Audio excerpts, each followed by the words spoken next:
أعوذ بالله من الشيطان الرجيم.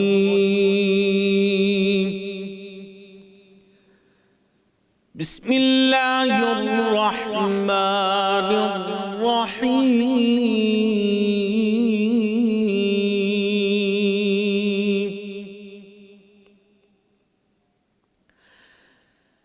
فتعالى الله الملك الحق لا إله إلا هو رب العرش الكريم.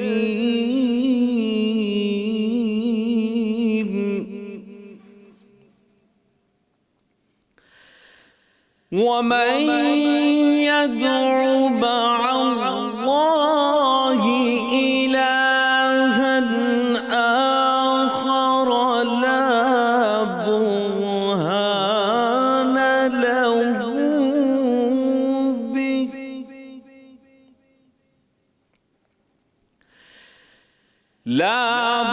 برهان له به فإنما حسابه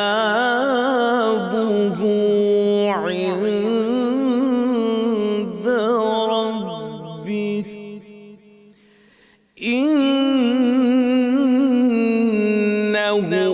لا يفلح الكافرون.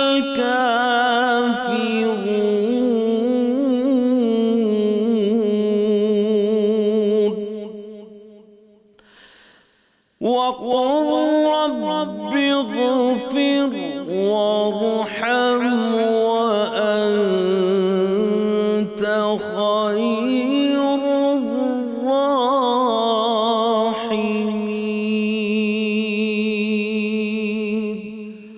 صدق الله العظيم.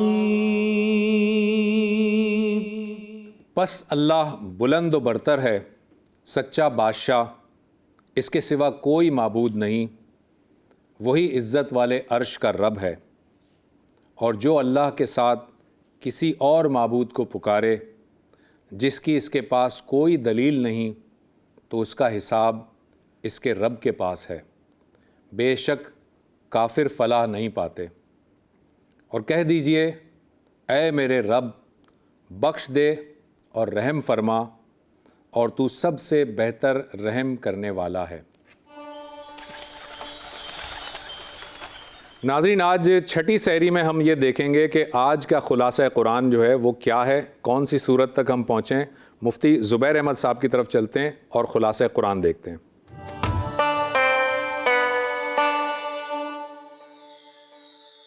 نحمدہ ونصلی علی رسولہ الکریم، اما بعد۔ پارہ نمبر 6 کا مختصر اور منتخب خلاصہ یہ ہے کہ اللہ رب العزت نے اس پارے کے آغاز میں یہ بات ارشاد فرمائی کہ کسی کی بھی برائی کو اعلانیہ طور پر بیان کرنا اور ظاہر کرنا اللہ کو نہایت ناپسند ہے۔ اور ظاہر ہے غیبت یعنی پیٹھ پیچھے برائی کرنا یہ بالکل غلط ہے، ناجائز ہے، حرام ہے۔ سورہ حجرات میں اللہ رب العزت نے فرمایا اَيُحِبُّ أَحَدُكُمْ أَن يَأْكُلَ لَحْمَ أَخِيهِ مَيْتًا فَكَرِهْتُمُوهُ، کیا تم میں سے کوئی آدمی اس بات کو پسند کرتا ہے کہ وہ اپنے مسلمان بھائی کے مردہ کا گوشت کھائے؟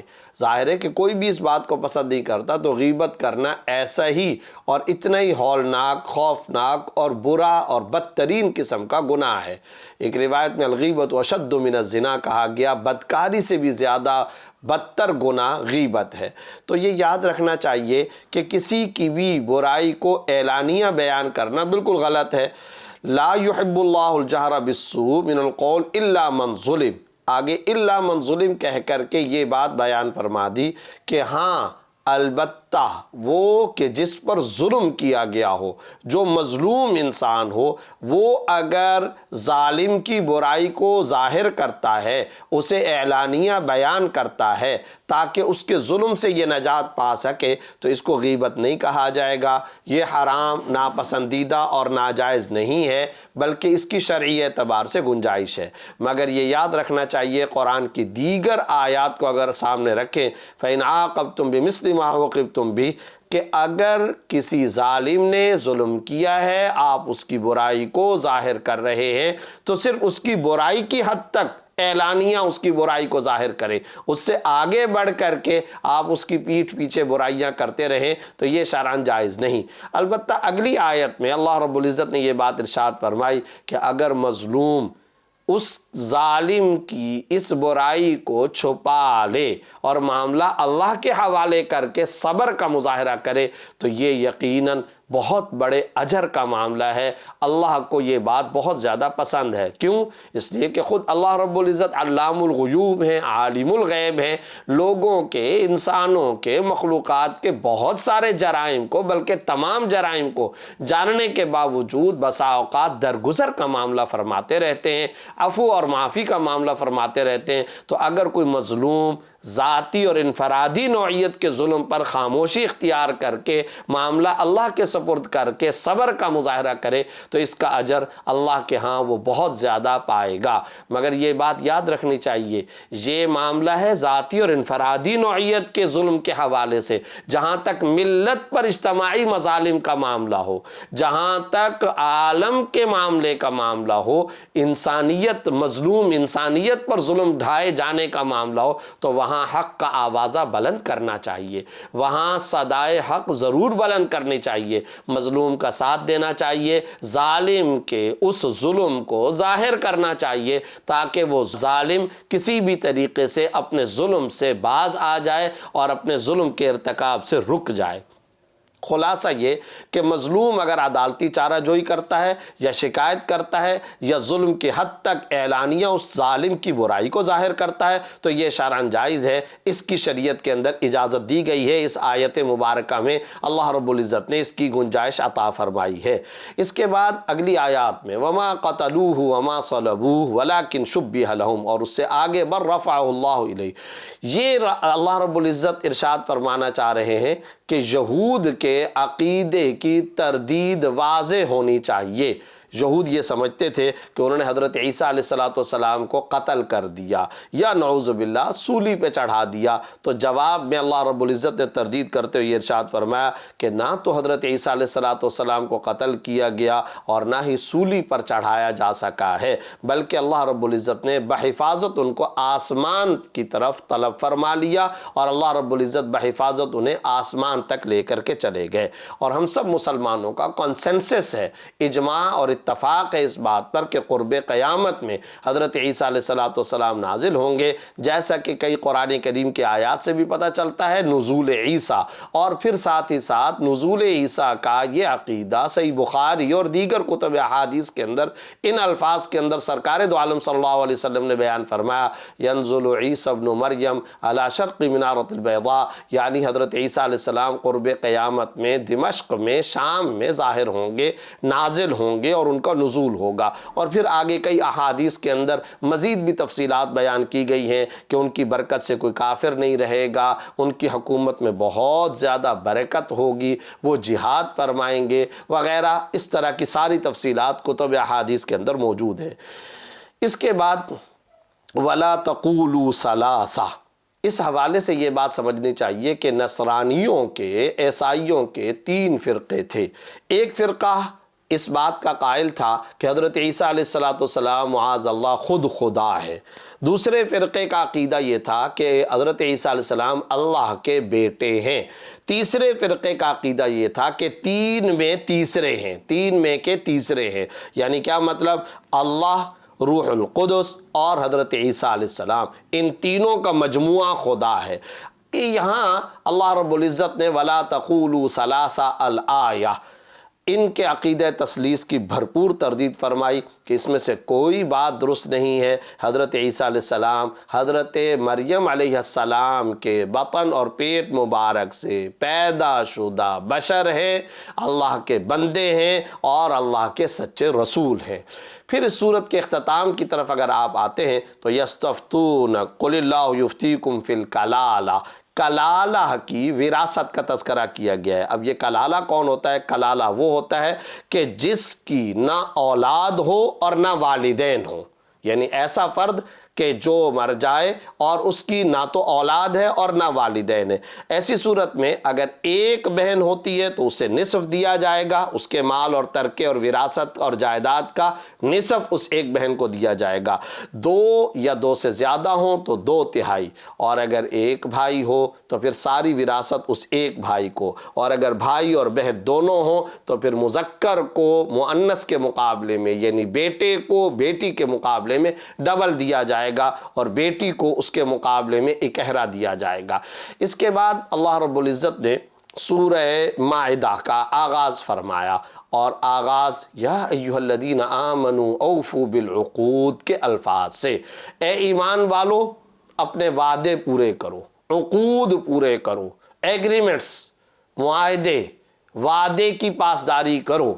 اور یہاں یاد رکھنا چاہیے کچھ وعدے تو وہ ہیں کہ جو اللہ کے ساتھ بندوں نے کیے، بندوں نے اللہ رب العزت کے ساتھ وعدے کیے، تو اس آیت میں وہ بھی مراد ہے۔ اور دوسرے نمبر پر یہ بھی مراد ہے کہ یہ جو انسان آپس میں ایک دوسرے سے معاہدات، ایگریمنٹس اور وعدے کرتے ہیں تو ان وعدوں کو پورا کرنا چاہیے، اور یہ پورا کرنا صرف اخلاقی تقاضا نہیں ہے بلکہ شرعاً فرض اور لازم ہے کہ جب آپ کسی کے ساتھ کوئی وعدہ کرتے ہیں تو زبان کا لحاظ رکھیں، زبان کا پاس رکھیں، وعدے کو پورا کریں، یہ ایمان کی علامت ہے۔ اور یہاں اللہ رب العزت نے کیا ارشاد فرمایا؟ یا ایھا الذین آمنوا اوفوا بالعقود۔ سورۃ مائدہ کا آغاز اسی سے ہو رہا ہے، یعنی اشارہ اس بات کی طرف کر دیا، اے وہ لوگ جو ایمان لائے، ایمان والو وعدے پورے کرو۔ پتہ چل گیا، اشارہ اس بات کی طرف کر دیا گیا کہ ایمان کا تقاضا یہ ہے کہ وعدے پورے کرنے چاہیے، ایگریمنٹ اور اپنے عہد کی پوری پاسداری کرنی چاہیے۔ وعدے کی خلاف ورزی یہ ایمان والوں کی شان نہیں ہو سکتی۔ قرآن کریم میں کئی مقامات پر اللہ رب العزت نے اس کو بیان فرمایا، چنانچہ خود اللہ رب العزت نے اپنی جو صفت بیان فرمائی وہ یہ کہ اللہ وعدے پورے کرنے والی ذات ہے۔ چنانچہ سورہ آل عمران آیت نمبر 9، ان اللہ لا یخلف المیعاد، اللہ وعدے کی خلاف ورزی نہیں کرتا۔ لن تجد لسنت اللہ تبدیلا، کئی مقامات پر لن تجد لسنت اللہ تحویلا، اور ہر جگہ جا بجا اللہ رب العزت نے اس بات کو بیان فرمایا کہ یہ انسانوں کے ساتھ اللہ نے جو وعدے کر رکھے یہ انسان آخرت میں جا کر ان وعدوں کو پورا ہوتا ہوا دیکھیں گے۔ یعنی جہنمیوں کے ساتھ جہنم کا وعدہ تو وہ دیکھ لیں گے، جنتیوں کے ساتھ جنت دیے جانے کا وعدہ وہ اس کو جا کر کے پورا دیکھ لیں گے۔ تو اللہ کی صفت ہے وعدے کو پورا کرنا، اور حدیث میں آتا ہے تخلقوا باخلاق اللہ، اللہ کے اخلاق سے اپنے آپ کو مزین کرو، یعنی سچائی ہے، شہادت ہے، گواہی ہے، وعدہ پورا کرنا ہے، یہ سب اللہ رب العزت کے اخلاق، بلکہ اخلاق کا سرچشمہ ہی خدا کی ذات، اللہ کی تعلیمات ہیں، اللہ کی صفات ہیں، تو ہمیں بھی وعدہ پورا کرنا چاہیے۔ اسی طرح سورہ بنی اسرائیل آیت نمبر 34 میں وَأَوْفُوا بِالْعَهْدِ إِنَّ الْعَهْدَ كَانَ مَسْئُولًا، وعدے پورے کرو، بے شک وعدوں کے بارے میں قیامت کے دن پوچھا جائے گا، مواخذہ ہوگا۔ ایک حدیث کے اندر آتا ہے لا ایمان لمن لا عہد لہ، اس آدمی کا ایمان ہی نہیں ہے جو وعدہ پورا نہ کرے۔ ایک اور روایت کے اندر، اور وہ بخاری کی حدیث ہے، بڑی مشہور حدیث ہے، آیت المنافق ثلاث، منافق کی 3 نشانیاں ہوتی ہیں، اذا حدث کذب واذا وعد اخلف واذا اؤتمن خان، جب بات کرے جھوٹ بولے، وعدہ کرے وعدے کو توڑے، امانت رکھوائی جائے تو امانت میں خیانت کرے۔ یہ منافق کی شان، منافق کی علامت اور صفت ہوتی ہے، ایمان والے یا کلمہ گو کی یہ صفت نہیں ہو سکتی۔ تو آج کی اس مجلس میں بطور خاص یا ایھا الذین آمنوا اوفوا بالعقود سے ہمیں یہ درس و پیام مل رہا ہے کہ ہم وعدے کو پورا کریں، اور وعدے کے پورا کرنے کی باقاعدہ طور پر اپنے گھر والوں، آل اولاد کو مشق کروانے کی ضرورت ہے۔ اپنے بچوں کے ساتھ بھی اگر ہم کوئی بات کر لیتے ہیں تو ہمیں اس کو پورا کرنا چاہیے۔ بیوی بچوں کے ساتھ جب ہم کیے گئے وعدے اور کی گئی زبان کا لحاظ رکھیں گے، پاس رکھیں گے اور بات کو پورا کریں گے تو ان کے دماغوں میں بھی یہ بات آئے گی کہ زبان بڑی خاص اہمیت رکھنے والی چیز ہے، یہ ایسا عضو ہے کہ اس کا بڑا لحاظ رکھا جاتا ہے، اس کا پاس رکھنا ضروری ہوتا ہے، لہٰذا وعدے کو ہر صورت کے اندر پورا کرنا ضروری ہے، الا یہ کہ جس کے ساتھ وعدہ کیا گیا اگر وہ آپ کو اجازت دے دیتا ہے اور آپ اس کو مجبوری بیان کر دیتے ہیں تو ایسی صورت میں تو اس خلاف ورزی کی گنجائش ہو سکتی ہے، ورنہ عام حالات میں نارمل سچویشن کے اندر وعدے کو توڑنے کی کسی صورت میں بھی شریعت میں اجازت نہیں ہے۔ اس کے بعد اللہ رب العزت نے حرمت علیکم المیتۃ والدم ولحم الخنزیر الآیہ کے اندر کل 9 چیزوں کی حرمت کو بیان فرمایا ہے کہ یہ 9 چیزیں حرام ہیں۔ اس میں مردار ہے، خون ہے، خنزیر ہے اور وہ جانور جو غیر اللہ کے نام پر ذبح کیا گیا ہو، جس کو ذبح کرنے کے وقت میں اللہ کا نام نہ لیا گیا ہو، اسی طریقے سے وہ جانور کہ جس کا گلا گھونٹ کر کے جسے ہلاک کیا گیا ہو، جو ٹکر یا تصادم کے ذریعے سے ہلاک ہوا ہو یا چوٹ لگنے کی وجہ سے ہلاک ہوا ہو یا اوپر سے نیچے لڑھکا کر کے جس جانور کو ہلاک کیا گیا ہو، تو ایسے تمام جانوروں کو اللہ رب العزت نے حرام فرمایا، اور ان چیزوں کی حرمت کو بیان کرنے کے ساتھ ساتھ اس بات کی طرف بھی اشارہ فرما دیا جو قرآن میں کئی مقامات پر آیا ہے، حلال اور حرام قرار دینے کی اتھارٹی صرف اور صرف اللہ رب العزت کے پاس ہے۔ بعض اوقات مشرکین اپنی جانب سے کچھ جانوروں کو حلال، کچھ جانوروں کو حرام قرار دیتے تھے، ظاہر ہے کہ قرآن کریم کے اندر اس کی کئی جگہوں پر تردید آئی ہے۔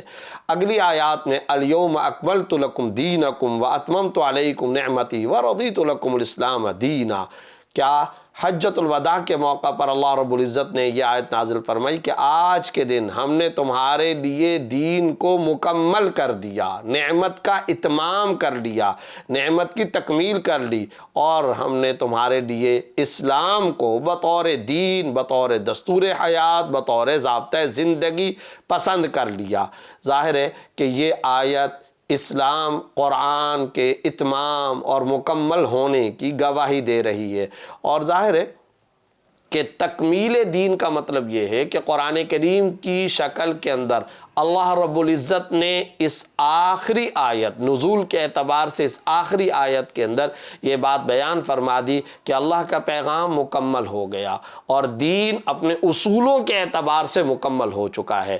یہ آیت غیر معمولی اہمیت رکھتی ہے، اور کئی سارے غیر مسلموں نے اس موقع پر کہا کہ اگر یہ آیت ہمارے بارے میں نازل ہوتی تو ہم اس دن کو عید اور خوشی کا دن کے طور پر مناتے۔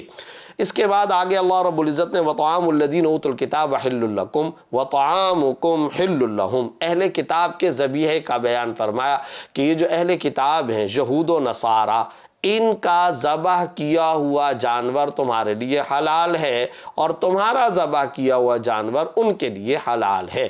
اہل کتاب کی خواتین سے مسلمان مردوں کا نکاح جائز ہے، اسے بھی کئی مقامات پر بیان فرمایا، اور اہل کتاب کا ذبیحہ بھی جائز ہے، مگر اس میں 2 باتیں ذہن میں یاد رکھنی چاہیے۔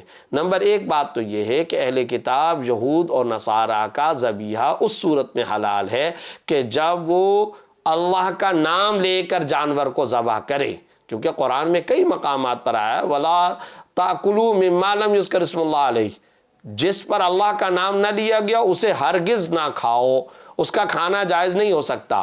تو چونکہ یہود و نصارہ اس زمانے میں بھی اور آج بھی میجورٹی کے اندر، خاص طور پر یہود، جانور کو ذبح کرتے ہوئے، حلال جانور کو ذبح کرتے ہوئے اللہ کا نام لیتے ہیں، لہٰذا اللہ کا نام لینے کی وجہ سے ان کا ذبح شدہ جانور حلال ہے۔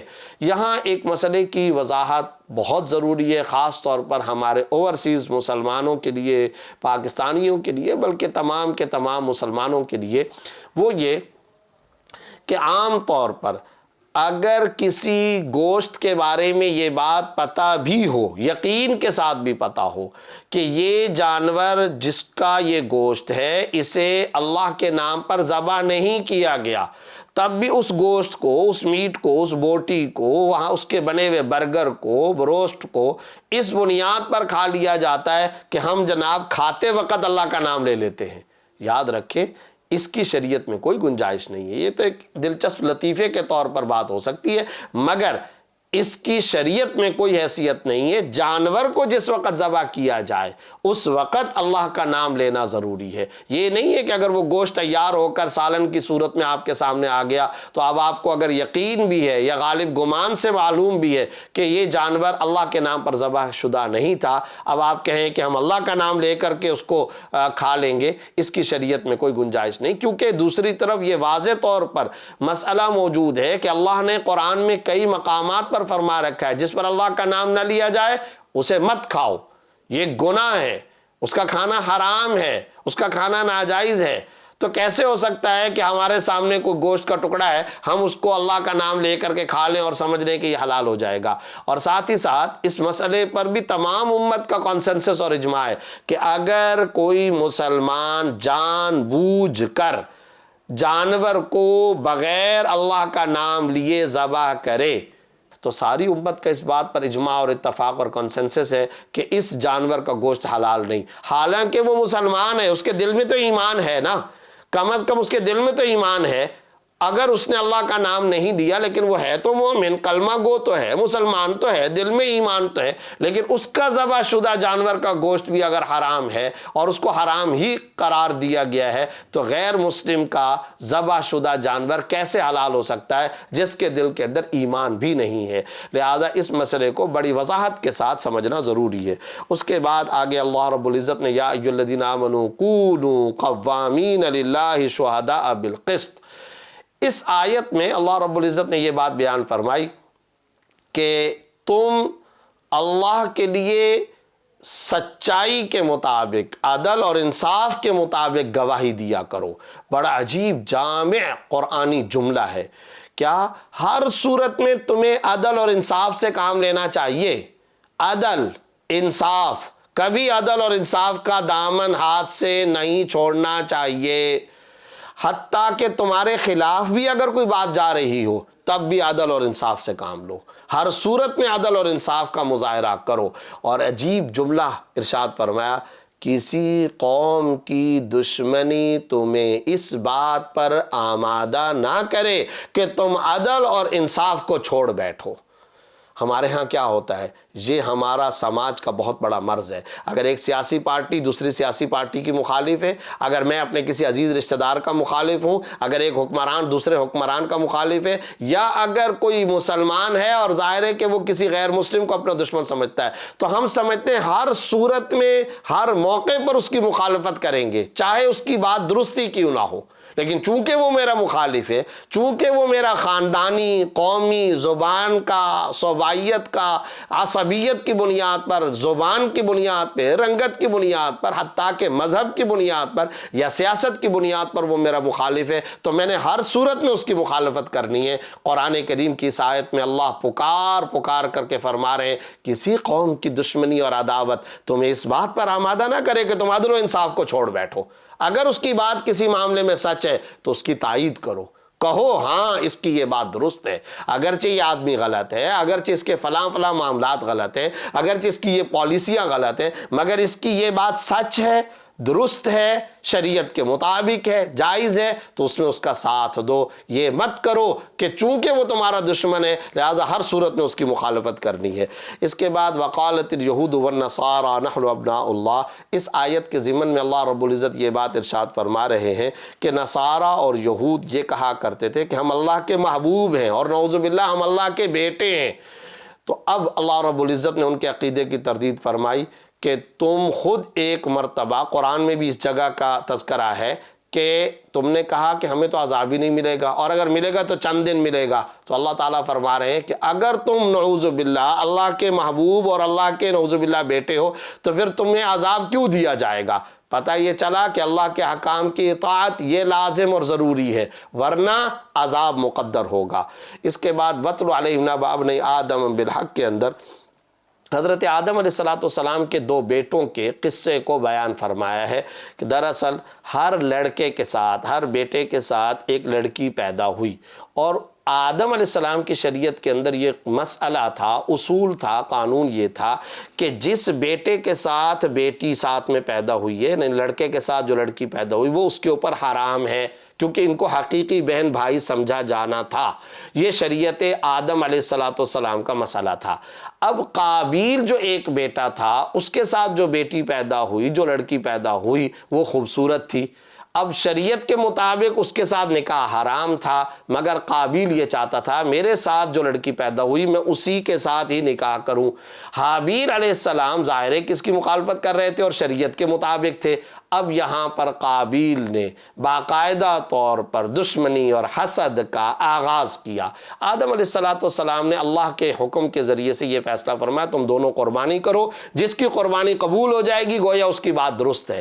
جب دونوں نے قربانی کی تو حابیل علیہ السلام کی قربانی قبول ہو گئی۔ اس سے قابیل اور زیادہ حسد اور بغض کا شکار ہوا، یہاں تک کہ اس نے اپنے بھائی حابیل کو قتل کر دیا۔ اب یہاں اس واقعے کے اندر دو باتیں سمجھنے کی ہیں۔ سب سے پہلا جرم جو اس پلینٹ ارتھ پہ کرۂ ارض پر واقع ہوا، جو پہلا گناہ صادر ہوا وہ قتل، مگر اس سے بھی پہلے حسد۔ پتہ چلا کہ حسد اور بغض اور کینہ کتنا بڑا جرم ہے، کتنا بڑا گناہ ہے، اس سے ہمیشہ احتراز کرنا چاہیے۔ اس کے بعد ایک اسٹیبلشڈ اسلامک اسٹیٹ کے اگر کوئی باغی ہوتے ہیں یا ڈاکو ہوتے ہیں، ان کی سزا کا تذکرہ کیا گیا۔ انما جزاء الذین یحاربون اللہ ورسولہ ویسعون فی الارض فسادا۔ باغیوں اور ڈاکوؤں کی سزا کہ ان کو قتل کیا جائے، جلا وطن کیا جائے، مخالف سمتوں سے ان کے ہاتھ پیر کاٹ دیے جائیں۔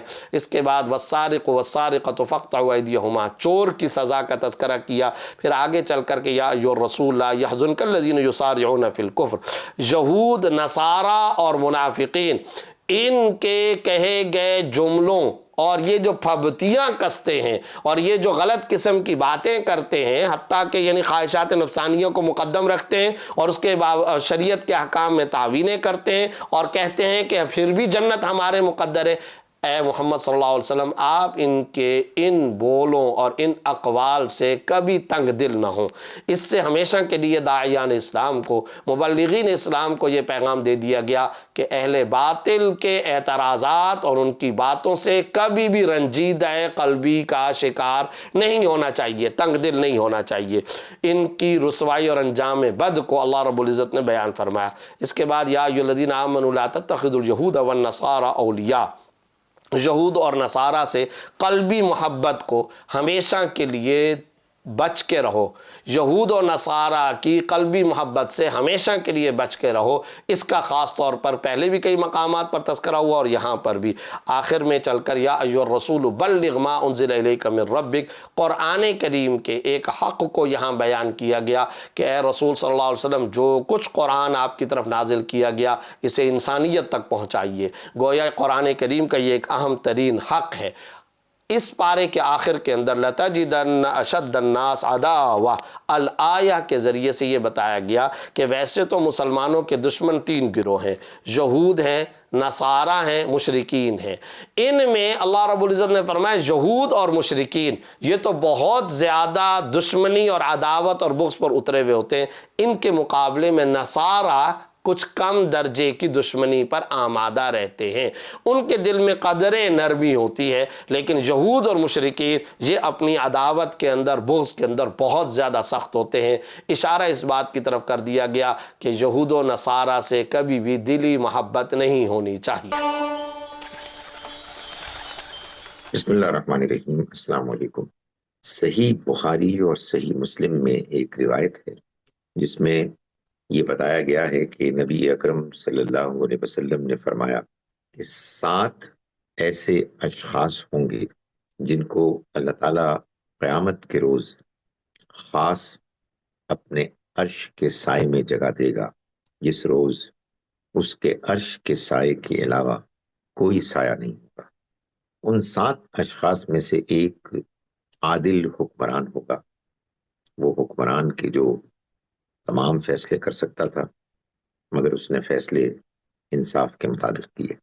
دوسرا وہ نوجوان کہ جس نے جوانی اللہ کی عبادت میں گزاری۔ تیسرا وہ شخص کہ جس کا دل مسجد میں ہی رہتا تھا۔ دنیا کے کام کرتا تھا لیکن اس کا دل مسجد میں رہتا تھا۔ چوتھا وہ شخص کہ جو اللہ کے راستے میں ایسے چھپا کے اپنا مال دیتا تھا کہ دایاں ہاتھ دیتا تو بائیں ہاتھ کو بھی اس کی خبر نہ ہو۔ پانچواں وہ شخص، وہ دو اشخاص کہ جو جب ملتے تھے ایک دوسرے سے وہ صرف اللہ کے لیے ملتے، اور جب جدا ہوتے تھے صرف اللہ ہی کے لیے جدا ہوتے تھے۔ چھٹا وہ شخص کہ جس کو ایک نسب والی اور صاحب جمال عورت نے برائی کرنے کی دعوت دی، مگر وہ یہ کہہ کے گریز کر گیا کہ میں اللہ سے ڈرتا ہوں۔ اور ساتواں وہ شخص کہ جس نے تنہائی میں اللہ کو یاد کیا، اور اللہ کی یاد کی وجہ سے اس کی آنکھوں سے آنسو جاری ہو گئے۔ اللہ تعالیٰ ہمیں توفیق دے کہ ہم ان 7 کی 7 قسم کے اشخاص میں شامل ہو جائیں، اگر سب میں نہ بھی ہوں تو بعض میں شامل ہوں، تاکہ ہم کو بھی یہ شرف ملے کہ ہم قیامت کے روز اللہ کے سائے میں جگہ پائیں۔ السلام علیکم ورحمۃ اللہ وبرکاتہ۔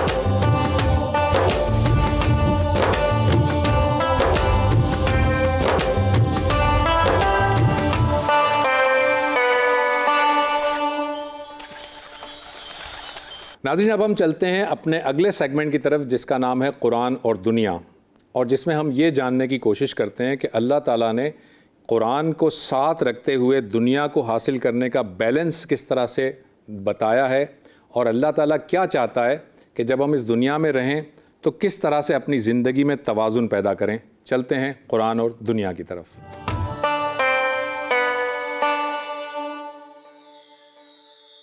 بسم اللہ الرحمن الرحیم۔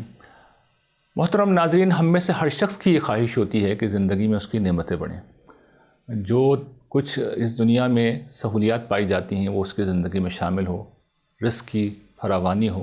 ایک فطری خواہش ہے، اس کے لیے لوگ کوشش کرتے ہیں، محنت کرتے ہیں، جد و جہد کرتے ہیں، لیکن نتیجہ ہمیشہ اس کے مطابق نہیں نکلتا۔ عام مشاہدہ یہ ہے کہ جو بڑے بڑے باصلاحیت لوگ ہیں ان کے پاس اکثر اوقات وہ نہیں ہوتا جو ان کی صلاحیت کے لحاظ سے ہونا چاہیے، اور جو نسبتاً کم صلاحیت کے لوگ ہیں بلکہ بعض اوقات نکم میں ناکارہ لوگوں کے پاس بہت زیادہ کشادگی ہوتی ہے۔ یہ مشاہدہ وہ ہے جس کی قرآن مجید بھی تائید کرتا ہے۔ قرآن مجید میں کئی جگہ اس بات کو بیان کیا گیا ہے کہ اللہ تعالیٰ جس کا چاہتے ہیں رزق کشادہ کرتے ہیں اور جس کا چاہتے ہیں رزق تنگ کر دیتے ہیں۔ تاہم قرآن مجید ایک دوسری چیز بھی بتاتا ہے، اور وہ بڑی اہم ہے، اور وہ یہ بتاتا ہے کہ تم اپنی نعمتوں میں اضافہ کر سکتے ہو۔ سورہ ابراہیم میں اللہ تعالیٰ نے اس بات کو اس طرح بیان کیا ہے، لَئِن شَكَرْتُمْ لَأَزِيدَنَّكُمْ۔ یہ بات حضرت موسیٰ نے اپنے قوم سے کہی تھی، اور پھر قرآن میں اس کو دہرایا گیا کہ اگر تم شکر گزاری کرو گے تو میں تمہاری نعمتیں بڑھاؤں گا۔ یہ وہ بات ہے جو قرآن مجید میں اللہ تعالیٰ نے ارشاد فرمائی ہے۔ پہلے یہ سمجھیے کہ شکر گزاری ہوتی کیا ہے۔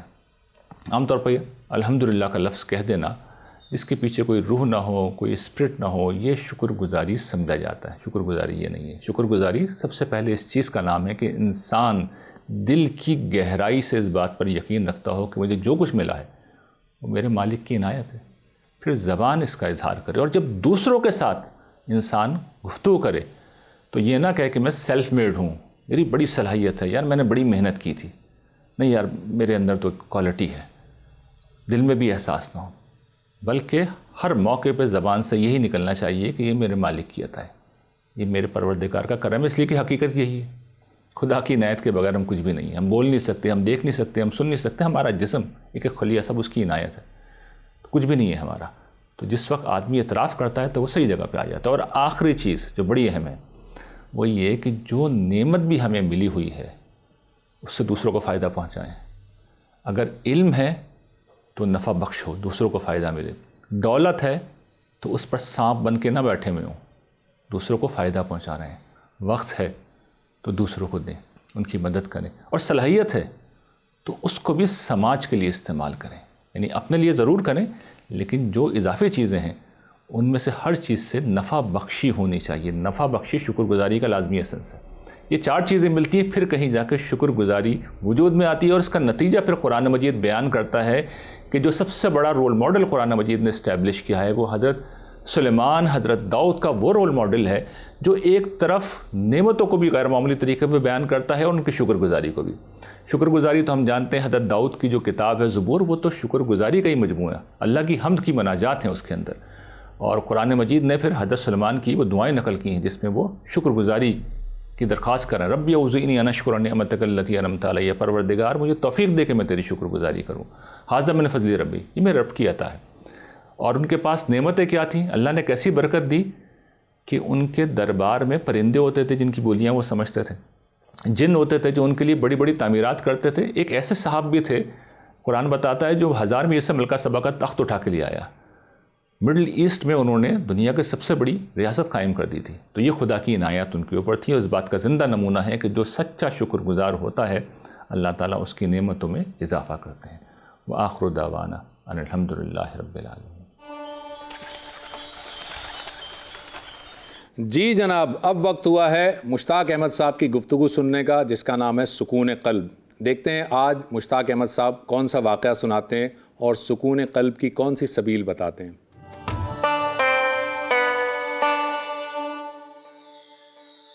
اعوذ باللہ من الشیطان الرجیم، بسم اللہ الرحمن الرحیم، نحمدہ و نصلی علی رسولہ الکریم، اما بعد. اعوذ باللہ من الشیطان الرجیم، بسم اللہ الرحمن الرحیم. اللہ کا لاکھ لاکھ شکر ہے کہ مجھے ایک قصہ یاد آ گیا رمضان المبارک کے مہینے کی برکت کی وجہ سے. ہمارے کچھ کھلاڑی ایسے ہیں جن کو میں نے پاکستان سے میچ کھیلتے ہوئے دیکھا ہے روزہ رکھ کے.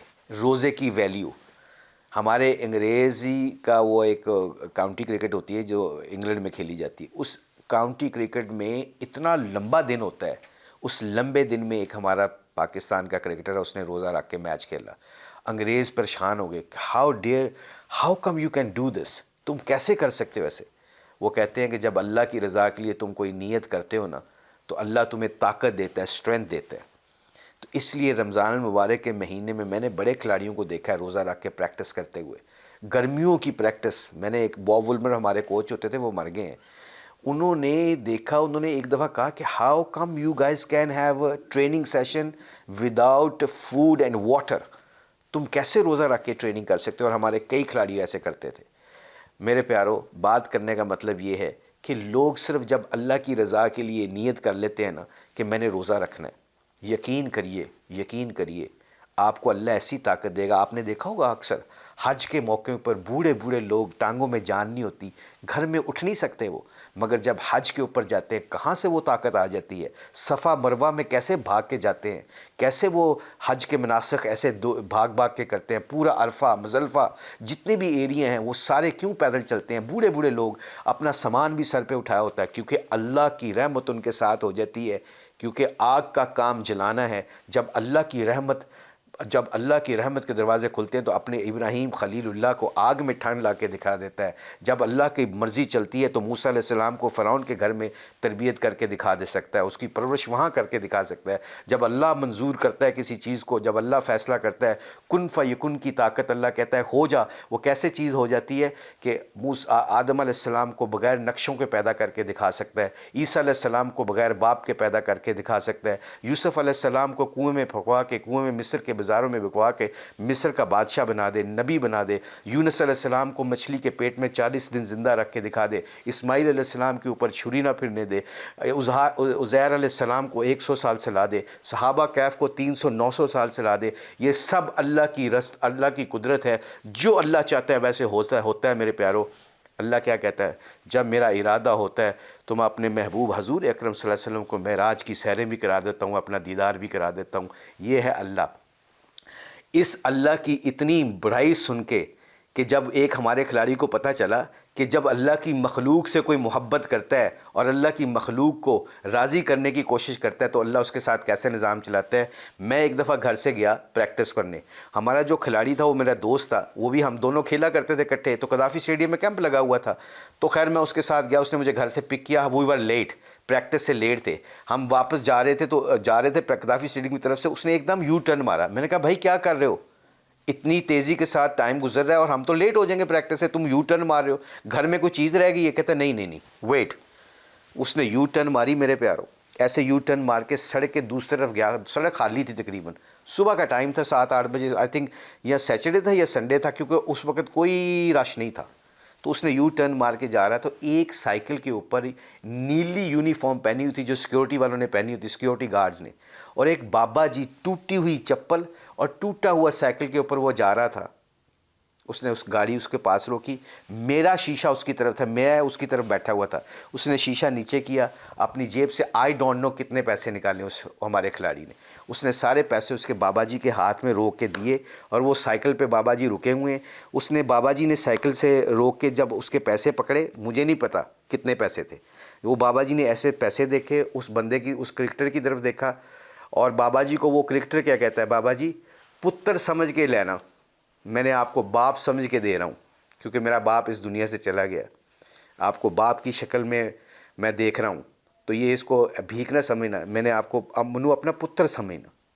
اور بابا جی نے پیسے انجلے، آج بھی وہ الفاظ بابا جی کے میرے کانوں میں گونجتے ہیں اس کرکٹر کے لیے۔ پتہ ہو بابا جی نے کیا کہا؟ کیونکہ وہ تو ایکسپیکٹ ہی نہیں کر رہا تھا کہاں سے اللہ کی مدد اترے گی، اور یہ کھلاڑی کیا کہہ رہا ہے، اللہ کو راضی کرنے کے لیے، اللہ کی مخلوق کے ساتھ کیا کہہ رہا ہے۔ جیسے ہی اس بابا جی کو پیسے دے کے جب اس نے یہ کلمے کہے کہ میں بیٹا ہوں اور آپ میرے باپ کی طرح ہیں، تو اس بابے کے الفاظ پنجابی دے وچ اج بھی مینوں یاد ہے، بابے نے پتہ کی کیا، پتر اللہ تیرا بھلا کرے۔ یہ ہے وہ بابا، یہ ہے وہ عمل۔ میں اللہ بلیس پاکستان، اور ہمیں اللہ پاکستان کے لوگوں کے ساتھ ایسا سلوک کرنے کی توفیق عطا فرمائے۔ بہت شکریہ۔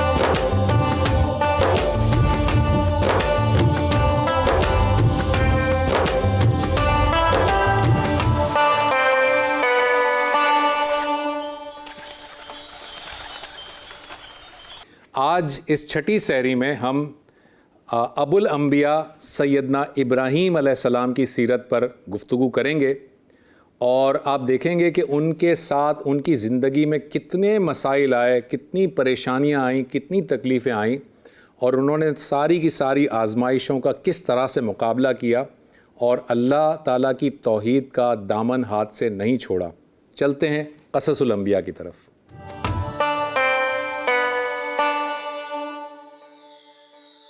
ناظرین، آج چھٹی سحری ہے۔ آج ہم آپ کے سامنے سیدنا ابراہیم علیہ السلام کے واقعات رکھیں گے۔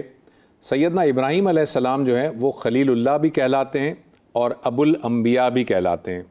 خلیل اللہ کا مطلب ہے اللہ کا دوست، اور ابو الانبیاء کا مطلب ہے نبیوں کا باپ۔ یہ ابو الانبیاء انہیں کیوں کہا جاتا ہے اور خلیل اللہ کیوں کہا جاتا ہے، ہم آگے چل کر آپ کو بتائیں گے۔ سیدنا ابراہیم علیہ السلام جو ہیں وہ بعض روایات کے مطابق بابل کے علاقے ار میں پیدا ہوئے، اور بعض روایت کے مطابق آپ ٹرکی کے علاقے سنی عرفہ یا جسے عرفہ کہتے ہیں اس میں پیدا ہوئے۔ آپ کے سامنے اسکرین پر ایک میپ آپ کو میں دکھا رہا ہوں۔ اس میپ میں آپ دیکھیے کہ بالکل جنوب میں نیچے جو ہے وہ، اگر ہم اس کی نشاندہی کر سکیں تو یہاں دیکھیں ار لکھا ہوا ہے، اور بالکل اوپر شمال میں اگر چلے جائیں تو یہاں پر عرفہ لکھا ہوا ہے۔ عرفہ کا پورا جو ورڈ ہے وہ ہے سنی عرفہ۔ تو عرفہ یا ار، ان دونوں میں سے کوئی ایک مقام ہے جہاں پر سیدنا ابراہیم علیہ السلام کی ولادت ہوئی۔ سیدنا ابراہیم علیہ السلام جب پیدا ہوئے تو جس قبیلے میں اور جن لوگوں میں اور جس قوم میں انہوں نے آنکھ کھولی وہ بت پرست قوم تھی، بتوں کی پوجا کیا کرتے تھے، اور خود ابراہیم علیہ السلام کے والد جو ہیں جن کا نام قرآن مجید نے آزر بیان کیا ہے، وہ نہ صرف یہ کہ بت پرستی کرتے تھے، بتوں کی پوجا کرتے تھے، بلکہ وہ اپنے ہاتھوں سے بت بنایا بھی کرتے تھے۔ ایک اور بات بتا دیں کہ یہ جو آزر ہیں ان کے 3 بیٹے تھے، ایک تو خود سیدنا ابراہیم علیہ السلام، اور ان کے علاوہ 2 اور بیٹے تھے جن میں سے ایک کا نام ہاران اور دوسرے کا نام ہے ناحور۔ یہ جو ہاران ہیں، ہاران کی شادی جب ہوئی تو ہاران کے ہاں ایک بیٹا پیدا ہوا جن کا نام ہے لوط۔ تو لہٰذا آپ اس کو یوں سمجھ لیجئے کہ حضرت ابراہیم علیہ السلام کے بھائی تھے ہاران، اور ان کا ایک بیٹا پیدا ہوا لوط، تو حضرت ابراہیم علیہ السلام اور حضرت لوط علیہ السلام کے درمیان چچا اور بھتیجے کا رشتہ تھا۔ یہ ذرا یاد رکھیے گا، یہ بڑی اہم بات ہے، آگے چل کر اس پہ مزید بات کریں گے۔ تو حضرت ابراہیم علیہ السلام کے بھتیجے تھے حضرت لوط علیہ السلام۔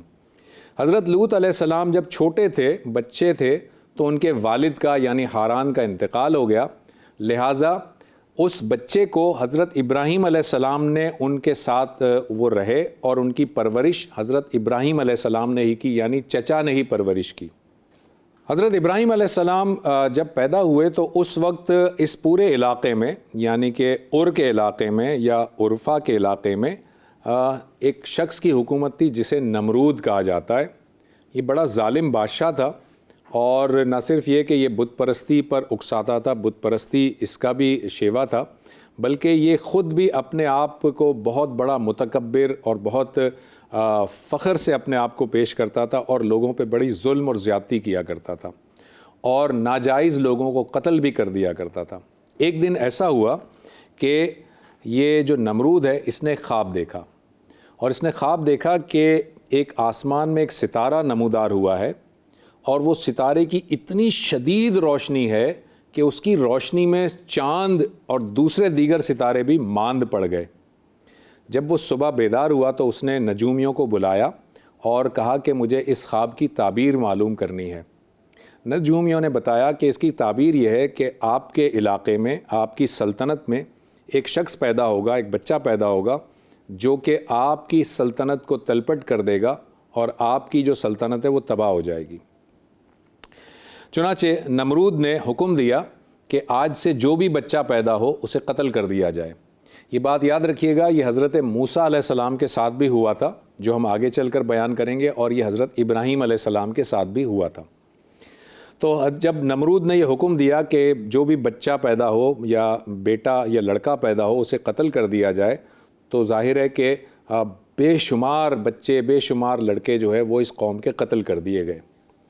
جب حضرت ابراہیم علیہ السلام کی ولادت کا وقت قریب آیا تو ان کی والدہ کو یہ ڈر محسوس ہوا کہ میرا اگر بچہ پیدا ہوا اور لڑکا پیدا ہوا تو اسے نمرود کے سپاہی قتل کر دیں گے۔ چنانچہ حضرت ابراہیم علیہ السلام کی جو والدہ تھیں وہ ان کی ولادت کے وقت ایک غار میں جا کر چھپ گئیں، اور اس غار میں بتایا جاتا ہے کہ اس غار میں اصل میں حضرت ابراہیم علیہ السلام پیدا ہوئے۔ آپ کے سامنے ایک پکچر نظر آ رہی ہے، یہ وہ غار کا، اب وہاں پر ایک صحن ہے بہت بڑا، وہاں پر ایک مسجد بھی بنی ہوئی ہے، تو یہ جو آپ کو صحن نظر آ رہا ہے یہ اسی غار کے ساتھ ایک صحن بنا ہوا ہے جہاں پر وزٹرز آتے ہیں، اور اس کی دوسری امیج دیکھیے، یہ دوسرا ویو ہے اسی غار کے صحن کا جہاں پر ٹورسٹ آتے ہیں۔ آپ اس کے دروازے پر جائیں گے نا، صحن سے اس کے لیفٹ سائڈ پر آپ کو ایک دروازہ ملے گا، یہ دیکھیں یہ پکچر ہے اس کے دروازے کی، اور اس دروازے کی پیشانی پر اس کے دروازے کے اوپر لکھا ہوا ہے کہ یہ حضرت ابراہیم علیہ السلام کے پیدائش کا مقام ہے۔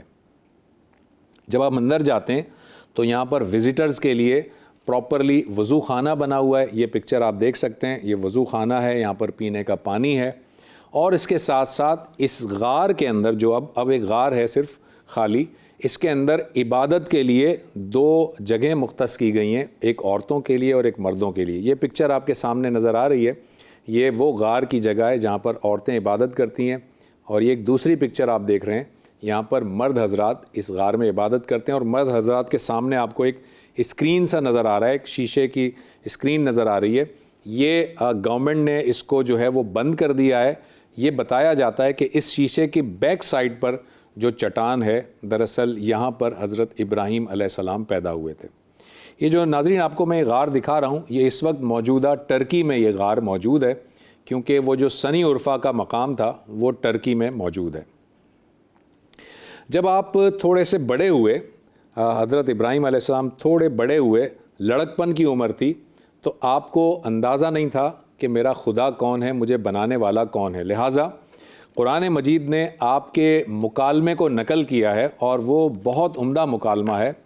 حضرت ابراہیم علیہ السلام جو ہے وہ غور کرتے تھے، اور کبھی وہ ستارے کو دیکھ کر کہتے تھے کہ شاید یہ میرا خدا ہے، پر وہ ڈوب جاتا تھا۔ پھر آپ چاند کو دیکھ کر کہتے تھے مگر وہ بھی غروب ہو جاتا تھا۔ پھر آپ نے سورج کو دیکھ کر کہا کہ یہ شاید میرا خدا ہے، یہ بہت بڑا ہے، یہی میرا خدا ہوگا، مگر سورج بھی غروب ہو گیا۔ تو پھر آپ نے کہا کہ میں ان تمام چیزوں سے اپنی توجہ ہٹا رہا ہوں، اور ایک اللہ کی طرف یا ایک خدا کی طرف اپنے آپ کو یکسو کرتا ہوں، اور میں شرک کرنے والوں میں سے نہیں ہوں۔ یہاں پر یہ بات یاد رکھیے کہ یہ بچہ جس نے کہ ایسی قوم کے اندر آنکھ کھولی جہاں پر بت پرستی عروج پر تھی، لیکن ان کی فطرت جو تھی، ان کے دل کے اندر جو فطرت تھی، صحیح فطرت جو تھی، وہ یہ تھی کہ انہیں اندازہ تھا کہ یہ بت پرستی دراصل اس لیے نہیں ہے، اور نہ ہی بت پرستی جو ہے وہ مطمع نظر ہونی چاہیے، بلکہ جو خالق ہے، جو مالک ہے، وہ دراصل کوئی وحدہ لا شریک ہے۔ یہ الگ بات ہے کہ انہیں اندازہ نہیں تھا کہ میرا خالق جو ہے وہ اصل میں کون ہے، لہٰذا وہ دل ہی دل میں یہ تمنا کرتے رہے اور دعا کرتے رہے کہ جو بھی میرا خالق ہے وہی مجھے صحیح راستہ دکھائے گا۔ حضرت ابراہیم علیہ السلام کے والد کا میں نے جیسے کہ کہا آزر ان کا نام ہے، اور وہ بت پرست تھے، تو وہ جب اپنے بیٹے کو لڑکپن میں انہوں نے دیکھا کہ وہ اس طرح کی باتیں کر رہا ہے تو وہ پریشان ہوئے، اور انہوں نے حضرت ابراہیم علیہ السلام کو بلایا اور کہا کہ تم یہ کیا باتیں کر رہے ہو، ہم تو اپنے باپ دادا سے یہی کام کرتے آ رہے ہیں، لہٰذا تم اس سے باز آ جاؤ، اگر تم اس سے باز نہ آئے تو میں تمہیں سولی پہ چڑھا دوں گا، یا میں تمہیں یہاں سے ملک بدر کر دوں گا، یعنی میں تمہیں یہاں سے نکال دوں گا۔ حضرت ابراہیم علیہ السلام جو ہے وہ اپنے والد کی اس بات کا انہوں نے کوئی نوٹس نہیں لیا، لیکن والد کے ساتھ انہوں نے کوئی بدتمیزی بھی نہیں کی اور خاموش ہو گئے۔ اس کے بعد اللہ تعالیٰ نے خیر انہیں جو ہے وہ نبوت کے عہدے پر سرفراز فرمایا۔ حضرت ابراہیم علیہ السلام کی جو نبوت دی گئی انہیں، اور نبوت کے منصب پہ جب انہیں فائز کیا گیا، اس سے پہلے حضرت ابراہیم علیہ السلام کا نکاح ان کی چچا زاد بہن حضرت سارہ سے ہو گیا۔ اب ذرا دماغ میں رکھیے گا ناظرین، بڑی اہم باتیں بتا رہا ہوں۔ حضرت ابراہیم علیہ السلام کی جو چچا زاد بہن تھیں ان کا نام تھا حضرت سارہ، اور وہ حضرت ابراہیم کے نکاح میں آ گئیں۔ حضرت ابراہیم علیہ السلام جو ہیں وہ ان کو جب نبوت پر سرفراز فرمایا گیا تو ایک دفعہ ایسا ہوا کہ اس قوم کے اندر عید کا سما تھا، اس قوم کا ایک تہوار تھا، اسے ہم عید کہہ لیں یا کوئی اور نام دے دیں، اس کا ایک تہوار تھا، اور اس تہوار میں وہ قوم کیا کرتی تھی کہ ایک مندر، بہت بڑا مندر ہوتا تھا جس میں بہت سارے بت رکھے ہوتے تھے، ان کے سامنے وہ کھانا رکھتے تھے، چڑھاوے رکھتے تھے، اور چڑھاوے رکھنے کے بعد وہ تہوار اٹینڈ کرنے جاتے تھے، اور واپس آ کر وہ چڑھاوے جو ہے وہ ان کو کھایا کرتے تھے، یعنی بتوں کے آگے پہلے نظر رکھتے تھے اور پھر اپنے تہوار میں جاتے تھے اور نظر کر کے آتے تھے اور تہوار سے وہ کھانا کھاتے تھے۔ چنانچہ یہ تہوار جب ہوا تو حضرت ابراہیم علیہ السلام کو قوم کے لوگوں نے کہا کہ آپ بھی ہمارے ساتھ چلیے۔ حضرت ابراہیم علیہ السلام نے منع کر دیا، معذرت کر لی کہ میں نہیں جا رہا۔ چنانچہ پوری قوم کے جو لوگ تھے وہ اپنے مندر میں گئے، انہوں نے وہاں پر اپنے چڑھاوے چڑھائے اور تہوار میں شریک ہو گئے۔ یہ جو آپ کو تصویر نظر آ رہی ہے یہ اسی مندر کے کھنڈرات ہیں، آپ کو یہ پکچر نظر آ رہی ہے، یہ کھنڈرات ہیں۔ ایک دوسری پکچر ہم دکھاتے ہیں، یہ بھی اسی مندر کے کھنڈرات ہیں۔ اس مندر میں بہت بڑے بڑے بت رکھے ہوئے تھے اور بہت سارے بت رکھے تھے۔ حضرت ابراہیم علیہ السلام چونکہ تہوار میں نہیں گئے تو وہ جب قوم پوری چلی گئی تو حضرت ابراہیم علیہ السلام مندر میں گئے اور انہوں نے تمام بتوں کو ہتھوڑے سے توڑ دیا، اور توڑنے کے بعد اس ہتھوڑے کو، جو بڑا بت تھا اسے نہیں توڑا اور اس کے ہاتھ میں اس ہتھوڑے کو لٹکا دیا۔ جب قوم اپنی تہوار سے واپس آئی اور اس نے اب مندر میں جا کر دیکھا کہ سارے بت ٹوٹے ہوئے ہیں لیکن جو بڑا بت ہے اس کے کندھے میں وہ ہتھوڑا یا کلہاڑی رکھی ہوئی ہے، تو وہ بڑے پریشان ہوئے کہ ان بتوں کو کس نے نقصان پہنچایا۔ لوگوں نے کہا کہ یقیناً ابراہیم ہی ہوگا، اسے بلاؤ۔ ان کو بلایا گیا، حضرت ابراہیم علیہ السلام سے استفسار کیا گیا کہ یہ کیا ہے، تو انہوں نے کہا کہ یہ بڑے بت کے اس ہاتھ میں لٹکا ہوا ہے کلہاڑا، تو تم بڑے بت سے پوچھو، ہو سکتا ہے اسی نے کیا ہو۔ تو ان لوگوں نے کہا کہ یہ بول تو نہیں سکتا، یہ کیسے بولے گا، یہ کیسے جواب دے گا؟ تو سیدنا ابراہیم علیہ السلام نے فرمایا کہ یہی تو میں تمہیں سمجھا رہا ہوں کہ جو بول بھی نہیں سکتا، جو اپنے آپ کی حفاظت بھی نہیں کر سکتا، وہ تمہارے شر اور خیر کا فیصلہ کیسے کرے گا؟ کچھ عقل سے کام لو اور ان بتوں کی پرستش کرنا چھوڑ دو۔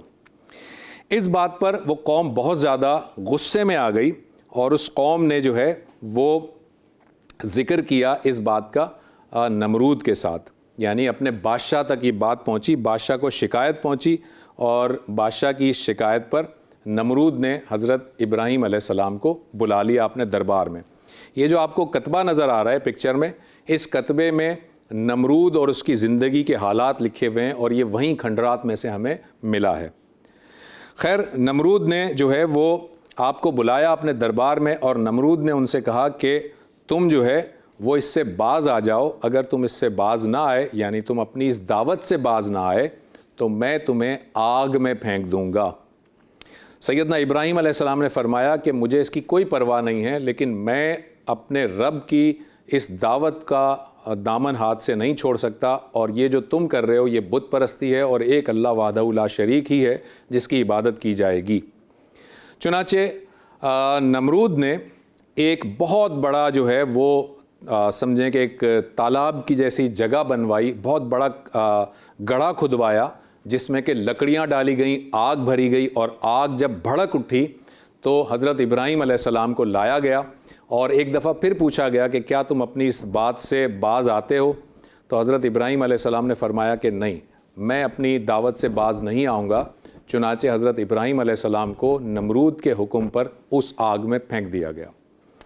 جیسے ہی اس آگ میں پھینکا گیا، اللہ تعالیٰ نے اس آگ پر وحی نازل کی، اور آگ کو اللہ تعالیٰ نے حکم دیا کہ اے آگ، ابراہیم پر سلامتی والی ٹھنڈی ہو جا، صرف ٹھنڈی نہ ہو جا، سلامتی والی ٹھنڈی ہو جا۔ لہٰذا آگ نے حضرت ابراہیم علیہ السلام کا کچھ نہیں بگاڑا، اور حضرت ابراہیم علیہ السلام اس آگ میں جب ان کو پھینکا گیا تو وہ بہت آرام سے اس آگ میں رہے۔ اور بعض روایتوں میں آتا ہے کہ سیدنا ابراہیم علیہ السلام اپنے زندگی کے آخری دور میں یہ فرمایا کرتے تھے کہ میری زندگی کے جو خاص لمحات ہیں جس میں میں نے بہت لطف اٹھایا اور اللہ تعالیٰ کی قربت حاصل کی، وہ والے دن ہیں جب میں آگ میں ڈالا گیا تھا۔ آگ میں یہ ڈالا گیا، لیکن آگ جب بجھائی گئی تو سیدنا ابراہیم علیہ السلام زندہ سلامت اس آگ میں سے باہر آ گئے۔ بعض روایت میں آتا ہے کہ وہ 40 دن تک آگ جلتی رہی، بعض روایات میں آتا ہے کہ 3 دن تک جلتی رہی، لیکن جب وہ آگ بجھائی گئی تو سیدنا ابراہیم علیہ السلام صحیح سلامت اس آگ میں سے نمودار ہوئے، اور انہیں ذرا سی بھی خراش تک نہیں آئی تھی۔ اس بات کو دیکھ کر نمرود جو ہے وہ اچھا خاصا متاثر ہوا، اور نمرود نے حضرت ابراہیم علیہ السلام کو بلا کر کہا کہ اچھا تم یہ بتاؤ کہ تمہاری دعوت ہے کیا؟ اس کو ذرا یہاں روکتے ہیں اور پہلے آپ کو ایک پکچر دکھاتے ہیں۔ یہ وہ پکچر ہے ناظرین جو کہ آج ٹرکی میں موجود ہے، اور جس جگہ ایک گڑھا بنایا گیا تھا جہاں آگ بھری گئی تھی وہاں پر اب یہ تالاب ہے۔ یہ تالاب کی شکل، یعنی اس میں پانی بھرا ہوا ہے، یہیں پر بتایا جاتا ہے کہ یہاں پر نمرود نے آگ بھڑکائی تھی۔ اب یہاں پر جو ہے تالاب ہے، اور یہ بھی آپ کو بتا دیں، ایک اور پکچر دکھاتا ہوں میں جہاں پر آپ دیکھ سکتے ہیں کہ اس تالاب میں کچھ مچھلیاں ہیں، جہاں پر وزٹر یا ٹورسٹ موجود ہیں جو مچھلیوں کو دانہ ڈال رہے ہیں، مچھلیوں کو کھلا رہے ہیں۔ اور ایک اور پکچر دیکھیے، یہ مچھلیاں آپ کو اور قریب سے نظر آ رہی ہیں، کالے رنگ کی مچھلیاں ہیں۔ ان کے بارے میں کہا جاتا ہے کہ یہ جو آگ بھڑکائی گئی تھی جس میں لکڑیوں کے جلتے ہوئے ٹکڑے تھے، اللہ تعالیٰ نے انہیں مچھلیوں میں تبدیل کر دیا تھا، اور یہ وہ مچھلیاں ہیں۔ ایک اور پکچر دیکھیں، مچھلیاں آپ کو قریب سے نظر آئیں گی۔ واللہ عالم بالصواب، یہ کتنا ٹھیک ہے یا کتنا غلط ہے ہم اس کے بارے میں کوئی حتمی رائے نہیں دے سکتے، لیکن وہاں پر جب آپ ٹرکی میں جاتے ہیں، وزٹ کرتے ہیں، تو ان مچھلیوں کو مقدس مچھلیاں کہا جاتا ہے، اور ان کا شکار کرنا منع ہے۔ خیر، نمرود نے آپ کو بلایا اور آپ سے مکالمہ کیا کہ تم بتاؤ کہ تم کیا چاہتے ہو یا تمہاری دعوت کیا ہے۔ تو حضرت ابراہیم علیہ السلام نے اپنی دعوت بیان کر دی، توحید کا پیغام دیا۔ تو نمرود نے کہا کہ اچھا تمہارا رب کون ہے، پہلے ذرا مجھے یہ بتاؤ۔ تو حضرت ابراہیم علیہ السلام نے فرمایا کہ میرا رب وہ ہے جو زندہ کو جو ہے وہ مارتا ہے اور مردہ میں جان پیدا کر دیتا ہے۔ تو نمرود نے کہا کہ یہ کون سی بڑی بات ہے، یہ تو میں بھی کر سکتا ہوں۔ اس نے اپنے 2 لوگوں کو بلایا اور کہا کہ ایک جو شخص تھا اسے پھانسی کی سزا دی جانے والی تھی، یعنی وہ مرنے والا تھا۔ نمرود نے کہا اسے آزاد کر دو، اسے چھوڑ دو۔ اور ایک دوسرا بے قصور شخص تھا، اسے کہا کہ اسے مار دو۔ اور پھر نمرود نے کہا کہ دیکھا میں بھی یہ کر سکتا ہوں، جو مرنے والا تھا اسے میں نے زندگی دے دی، اور جو زندہ تھا اسے میں نے مار دیا، تو یہ کون سا بڑا مسئلہ ہوا؟ تو حضرت ابراہیم علیہ السلام نے اس سے بحث نہیں کی، بلکہ یہ کہا کہ میرا رب تو وہ ہے جو مشرق سے سورج کو نکالتا ہے، اگر تم رب ہو تو مغرب سے سورج کو نکال کر دکھاؤ۔ اس بات پر نمرود بالکل پریشان ہو گیا، ہکا بکا رہ گیا، اور اس کے پاس کوئی جواب موجود نہیں تھا۔ بہرحال نمرود لاجواب ہو گیا، اور نمرود نے حضرت ابراہیم علیہ السلام سے یہ کہا کہ تم یہاں سے چھوڑ کر، ہمارا علاقہ چھوڑ کر یہاں سے چلے جاؤ۔ چنانچہ آپ بابل سے ہجرت کرتے ہوئے جو ہے وہ ہاران کی طرف چلے گئے، اور آپ یہاں دوبارہ ایک دفعہ پھر سے وہی میپ دیکھیے، نیچے بابل ہے، اوپر عرفہ ہے۔ اگر آپ بابل میں رہتے تھے تو آپ بابل سے اوپر کی طرف ہاران کی طرف گئے، اور اگر آپ عرفہ میں رہتے تھے تو عرفہ سے تھوڑا سا نیچے آپ ہاران کی طرف آئے. آپ یاد رکھیے گا حضرت ابراہیم علیہ السلام یہ ہاران کی طرف گئے اور آپ کے ساتھ کون کون تھا؟ آپ کے ساتھ آپ کی بیوی تھیں جو حضرت سارہ تھیں جو آپ پر ایمان لے آئی تھیں، اور ایک بھتیجا تھا جو حضرت لوط علیہ السلام تھے جنہیں آگے چل کر نبوت ملنے والی تھی، وہ بھی آپ کے ساتھ. یعنی 3 افراد نے یہ سفر کیا، حضرت ابراہیم، ان کے بھتیجے اور ان کی بیوی. اور آپ ہاران میں کچھ عرصہ آپ نے قیام کیا اور پھر اللہ تعالیٰ کے حکم سے ہاران سے دمشق کے راستے ہوتے ہوئے آپ کنعان پہنچے. اور کنعان وہ ہے جو آج کا فلسطین کہلاتا ہے، جو آج کا بیت المقدس جہاں پر موجود ہے، وہاں پر آپ پہنچے.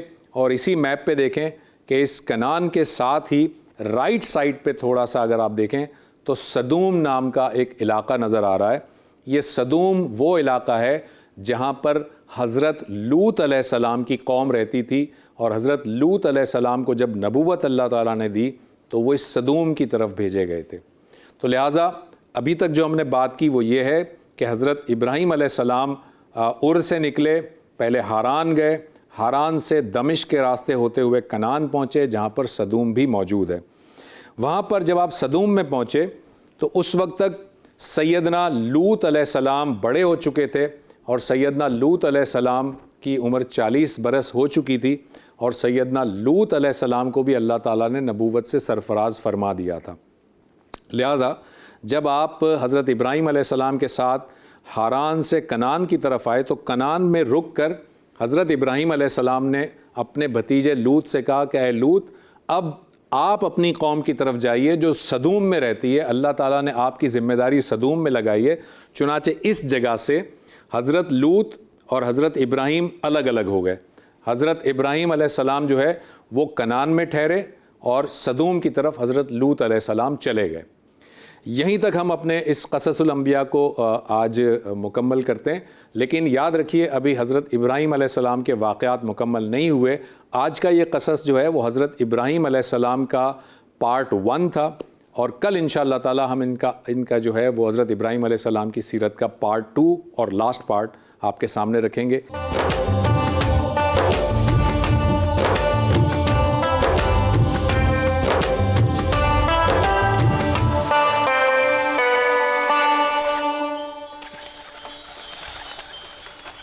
ناظرین، اب وقت ہوا ہے ہمارے اگلے سیگمنٹ کا جس کا نام ہے پیغام رمضان. اور پیغام رمضان اصل میں پیغام قرآن ہی ہے، کیونکہ قرآن اور رمضان ایک دوسرے کے مترادف ہی ہیں. قرآن جو ہے وہ رمضان میں نازل ہوا، اور یوں کہہ لیجئے کہ رمضان قرآن کا مہینہ ہے. لہٰذا چلتے ہیں پیغام رمضان کی طرف.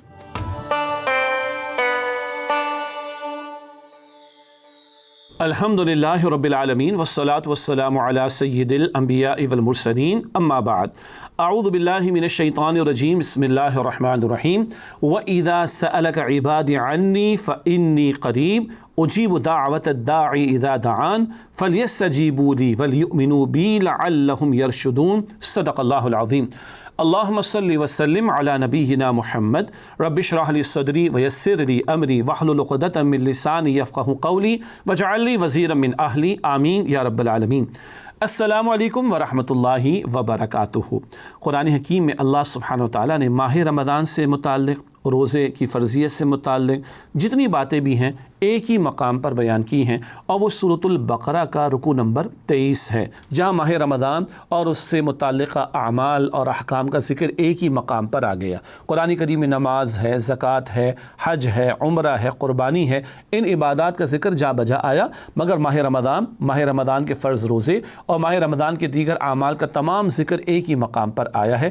اسی مقام پر البقرہ کی آیت نمبر 186 ہے، 186، جس کی ابتدا میں تلاوت کی گئی. یہاں روزے کے ایک بہت بڑے حاصل کو بھی بیان کیا گیا جو کہ اللہ کا قرب ہے. پھر دعا کا ذکر بھی ہے، لیکن دعا کے ساتھ دوا کرنے کا بھی تقاضا ہم سے کیا گیا. اس پر اب ہم کلام کریں گے انشاءاللہ. وَإِذَا سَأَلَكَ عِبَادِ عَنِّي فَإِنِّي قَرِيبٌ. اور اے میرے نبی صلی اللہ علیہ وسلم جب میرے بندے آپ سے میرے بارے میں سوال کریں بے شک میں تو قریب ہوں. اور آگے اللہ فرماتا ہے اجیب دعوت الداعی اذا دعان، جب جب دعا کرنے والا دعا کرتا ہے میں اس کی دعا کو قبول کرتا ہوں. اچھا یہ جو اللہ کے قرب کا معاملہ ہے نا، اس کا روزے کے ساتھ بڑا گہرا تعلق ہے. روزے کے نتیجے میں ہم اپنے جسم پر توجہ نہیں کرتے، روح کو بیدار کرتے ہیں، کھانا پینا زوجین کا تعلق چھوڑ دیتے ہیں تو جسم کمزور ڈھیلا پڑتا ہے اور روح کو اس کی گرفت سے کچھ آزادی ملتی ہے. یہ روح اس میں اللہ کی طرف انکلینیشن ہے، ارج ہے. روح اللہ کے حکم سے ہے. سورہ بنی اسرائیل میں آتا ہے من امر ربی، یہ روح رب کے حکم سے ہے. اس روح میں اللہ سے ملاقات اور اللہ کی طرف متوجہ ہونا، اللہ سبحانہ و تعالیٰ اس کا قرب ملنا، یہ اس روح میں ہے. روزے کے نتیجے میں روح کی بیداری میسر آتی ہے جس سے اللہ کا قرب ملتا ہے.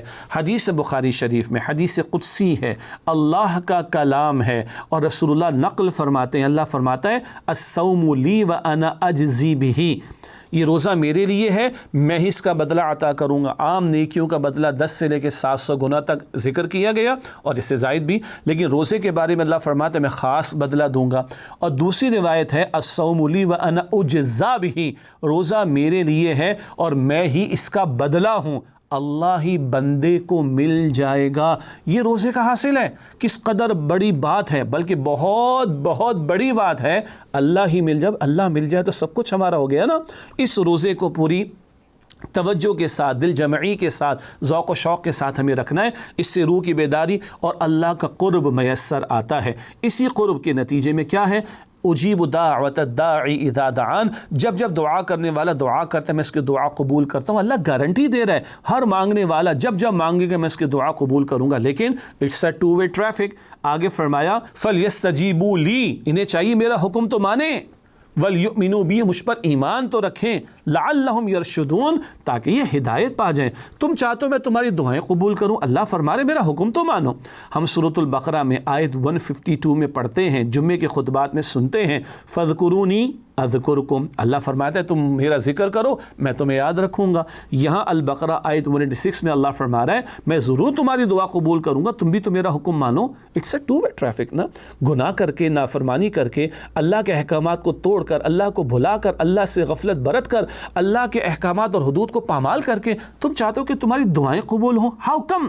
تم چاہتے ہو کہ میں تم جب پکارو گے میں قبول کروں گا، لیکن میرا حکم تو مانو اور مجھ پر ایمان رکھو. ہاں کسی سیٹ پر، دنیا پرست آدمی پر، مالدار پر اور دنیا کی کسی حکومت اور طاقت پر نہیں، اللہ پر تمہارا توکل ہونا چاہیے، اللہ پر تمہارا بھروسہ ہونا چاہیے. کل نفع نقصان کا مالک کون ہے؟ اللہ. کل نفع نقصان کا اختیار اللہ کے پاس. اس پوری کائنات کا خالق اور مالک اور رازق اور محافظ کون؟ اللہ. اس پر ایمان تو رکھو. لعلہم یرشدون، تاکہ وہ ہدایت پائیں. آج مسئلہ کیا ہے؟ دعا کی قبولیت میں مال حرام بہت بڑی رکاوٹ بنتا ہے. دعا کی قبولیت میں گناہ، نافرمانی کے کام بہت بڑی رکاوٹ بنتے ہیں. اللہ کی حدود پامال ہوں، اللہ کے احکامات توڑے جا رہے ہوں، حلال حرام کی تمیز ختم ہو جائے اور بندے کہتے ہیں دعا قبول نہیں ہوتی. اللہ فرما رہا ہے بھائی جب پکارو گے میں تمہاری پکار کو سنوں گا، جب مانگو گے میں تمہاری دعا قبول کروں گا. فلیستجیبوا لی، نے چاہیے میرا حکم تو مانیں، ولیؤمنوا بی، مجھ پر ایمان تو رکھیں، لعلہم یرشدون، تاکہ ہدایت پائیں. آج امت مسلمہ کی جو صورتحال ہے وہ ہمارے سامنے ہے. فلسطین کا معاملہ ہو یا کشمیر کا، اسی طرح برما کی بات ہو یا ماضی میں عراق، افغانستان اور بوسنیا اور چیچنیا اور نہ جانے کیا کچھ. کہ ہمارے مانگنے میں کچھ کمی ہوئی؟ بھئی ہزاروں لوگ حج بھی، لاکھوں لوگ حج بھی ادا کرتے ہیں، ہزاروں لاکھوں عمرہ بھی ادا کرتے ہیں، رمضان میں روزے بھی رکھے جا رہے ہیں، جمعے کے اجتماعات میں کروڑوں لوگ آ رہے ہیں. کیا مسئلہ ہے؟ اللہ کی مان نہیں رہے نا، اللہ کے احکامات کو توڑ رہے ہیں، گناہوں کو نہیں چھوڑ رہے، نافرمانیوں کو نہیں چھوڑ رہے، روزہ رکھ کر حلال چھوڑ دیا، حرام نہیں چھوڑ رہے، کیسے دعا قبول ہوگی؟ تو دعا کے ساتھ دعا بھی کرنی ہے. فلیستجیبوا لی، نے چاہیے میرا حکم مانیں، ولیؤمنوا بی، مجھ پر ایمان رکھیں، لعلہم یرشدون، تاکہ یہ ہدایت پائیں. اللہ تعالی ہمیں اپنا قرب عطا فرمائے، مانگنے والا بننے کی توفیق دے اور حرام اور گناہ کے کاموں سے اللہ ہمیں محفوظ رکھے اور ہماری دعاؤں کو اللہ تعالی اپنی بارگاہ میں شرف قبولیت عطا فرمائے. آمین یا رب العالمین. وآخر دعوانا ان الحمد للہ رب العالمین، والسلام علیکم ورحمۃ اللہ وبرکاتہ. جی ناظرین اکرام، آج کی ٹرانسمیشن کا وقت ختم ہوا چاہتا ہے. آپ کو ٹرانسمیشن کیسی لگی، اس کے سیگمنٹ کیسے لگے، اور خاص کر کے قصص الانبیاء میں سیدنا ابراہیم علیہ السلام کا واقعہ کیسا لگا، اپنی فیڈ بیک ضرور دیجیے گا. کل تک کے لیے ڈاکٹر زبیر احمد کو اجازت دیجیے. اللہ حافظ.